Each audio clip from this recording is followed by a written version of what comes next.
ऐसे महापुरुष से चर्चा सुने तो हमें लाभ ही लाभ प्राप्त होगा, नहीं तो बाधा पड़ सकती है। कैसे बाधा पड़ सकती है? अब एक भक्त है निराकार का और एक भक्त है प्रभु के साकार रूप का। साकार वाला यदि निराकार के पास बैठकर सत्संग सुनेगा तो बाधा पड़ जाएगी। वो किसी आकार को स्वीकार ही नहीं करता और वो आकार से ही उस परम तत्व को प्राप्त करने के लिए उपासना कर रहा है।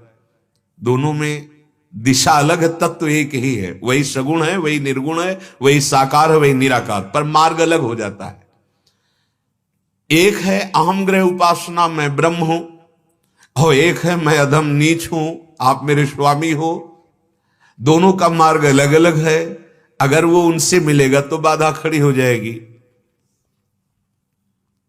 अब हमारा है सिद्ध भाव दासोहम और वहां सिद्ध भाव है शिवोहम।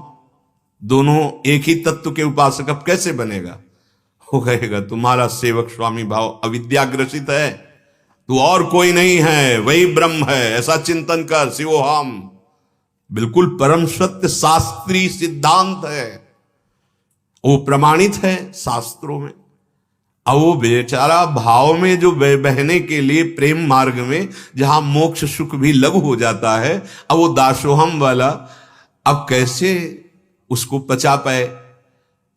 अगर हम विपरीत मायाजनित किसी भाव में जा रहे हैं तो बचने की संभावना है। इसीलिए कहा कि संसार उलझा हुआ छटाक बरसूत है, लेकिन शास्त्रीय जाल उलझा हुआ 100 मन सूत है।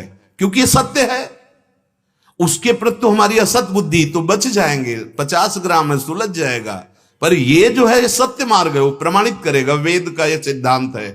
अब इसीलिए बहुत सावधानी से रसिक शिरोमणि ध्रुवदास जी महाराज कह रहे, इष्ट मिले मन मिले, मिले भजन रस रीति। 3 बातें मिलनी चाहिए, फिर हम सत्संग करें।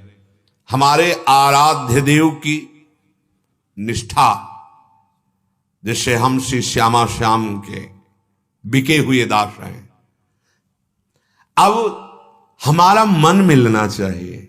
हमारा मन राग रहित अनुराग मार्ग का पथिक, तो राग रहित अनुराग मार्ग की ही चर्चा और हमारी रस रीति, श्यामा श्याम की प्रतिपल दुलार करने की भावना।